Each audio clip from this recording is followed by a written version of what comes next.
definitely this episode of JoJo's Bizarre Adventure, like, I really got emotional, at the end of this fight, like, after the whole chili pepper thing, because I think a lot of people can agree after, like, what exactly happened, like, the thing that Josuke did was really emotional at the end with his father, like, Joseph, and, like, kind of, like, having their own little family reunion, and finally having the end on chili pepper. I think a lot of people, like, kind of weirded out by this episode, thinking that, like, Red Hot Chili Pepper was going to be kind of this really big player in the series, like, you know, since, like, obviously he's got the bow and arrow, and they, you know, they was expecting him to be a little bit longer, because from what we got to see of, like, the Okuyasu and his brother and all that, they were a lot longer. I think there were, like, 3 episodes or so, like, that they had, like, completely, dedicated to him, and then, yeah, this is the one, like, out of all of them and all that, like, Red Hot Chili Pepper, that was a big, you know, fucking, you know, he was an antagonist for, like, you know, a good couple of episodes and all that, and he was mainly just, you know, hiding around in the background. It's like, yeah, like, it just kind of, like, being resolved like that. I know a lot of people came out about that a little bit weird. I gotta say, though, that this motherfucker, after finally being revealed that this piece of shit, like, he's a 19-year-old wanting to be a rock star, and he's there, like, shredding on his guitar, like, he absolutely loves it. And this is whilst, like, Okuyasu and Jotaro are going out by boat, and whilst he's got that, he's like, oh, I've got this little RC car, like, I can get there in 5 minutes, the boat's gonna take 8, I can deal with this shit and all that. And it's like, meanwhile and all that, you know, Koichi and, like, Josuke, you gonna stay behind, you're gonna do it, like, just in case, because the stand user's gotta be around here, we gotta go and defeat him. And Josuke, like, really using some very fucking clever tactics to go and contain this guy, like, you know, trying to, like, beat up on the fucking ground, and just, like, trying to contain it, where it's like, oh, he's gonna have liquid across the floor everywhere, so, like, he's able to tell when the electricity's coming out, like, Koichi's there as his wingman. It's kind of shit that, like, Koichi just did nothing but just kind of point out, oh, there, he's over there. Like, I kind of wish that his stand was kind of, like, you know, was doing something, and it's kind of the same how it was, like, when it was coming into, like, the manga, so I was like, I kind of wish Koichi was a little bit more of a backup than that, apart from just, like, he was just being the point man for all of this. Like, kind of felt like he didn't even really have, like, a power at this point. Like, I don't know, it just felt weird at that point, but don't get me wrong, I still really enjoy this episode. I mean, I still love JoJo for, like, what it is, but it's just, like, even to the point where, like, they're making rules and all that, it's like, oh, I'm gonna beat you, just my pinky finger, and just, like, just goes, like, I don't give a fuck about rules like that, and just, like, breaks his fucking pinky finger. He's like, I try stringing the guitar now.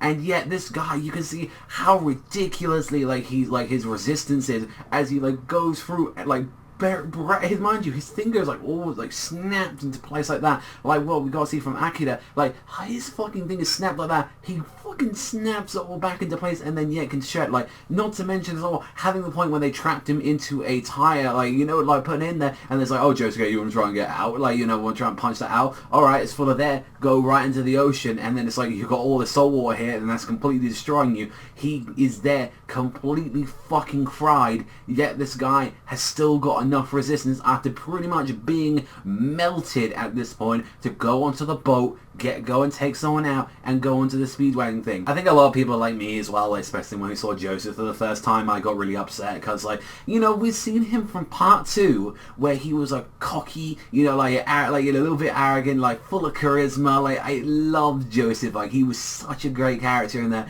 Then also in part 3, he was still retained his like comedic value, and he was like a little bit more serious, and he was kind of like a lot more of a mentor to, like, Jotaro. And just seeing now that he's a very old, decrepit man that doesn't have his memory anymore, and he has to use it, like, there's just something that really upsets me about that. It's just like seeing, like, this man that you've known for so long, and this is what he's become into, like, because we never had that experience with Jonathan, because Jonathan died, you know, like at that age, like, you know, as an adult. But it's the same thing. It's like, you know, like, I would get really upset if this happened, like, if we do this with Joseph, or we do this to say, like, we see a part 3 character again, like, something like that. It's like, you know, after, like, if it comes back in, like, part 6, like, you know, 7, 8, like, whatever, like, it, I don't know, just, it kind of upsets me in a way, just seeing that. And, like, especially after they did manage to beat him, and just Okuyasu again, just amazing, fantastic. Like, just going in, he's just like, I don't know which one's the guy that's actually trying to get in here, and he just punches that guy anyway, and he's like, how did you know it was me? It's like, I was going to punch both of you. It's just like, oh, I've got to get it. Yeah, okay, you got to get it. And just that little finale, it's just like him being there, like, well, we could see Joseph just like being there, like walking down, like, you know, little steps, and like him now about to fall over because his cane's broken, and then just Josuke catching him, and he's like, here, sorry, you know, I got you. It'd be bad if you fell into the ocean. And he's like, oh, I'm sorry, man, my cane's broken. He's like, he's like Josuke is like really just trying to be like, you know, like in his own way trying to show affection for his father, and he's just like, you know, trying to do those moments that he never got to like spend time with. As there was like a great moment even beforehand when he was talking to Kochi about it, like he was like, look man, I don't know how like to react about a man that I've never seen in my life and all that, and it's just suddenly saying like, oh, I'm your father, and just seeing that, and it's just like him holding his hand and just like pulling him out, and it's just like, it was beautiful. But like Okuyasu was like, oh, like, hey man, why don't you use your crazy diamond to fix his cat? And like just Koichi's like, yeah, sometimes things are just better not fixed. It's just like, let him have this moment like that. Okuyasu is like, you know, you don't understand it, but it's like, it's really emotional. I thought that was a fucking beautiful moment. I'm not gonna lie, I teared up. I fucking teared up at that point. I thought that was fucking like beautiful, and it's just like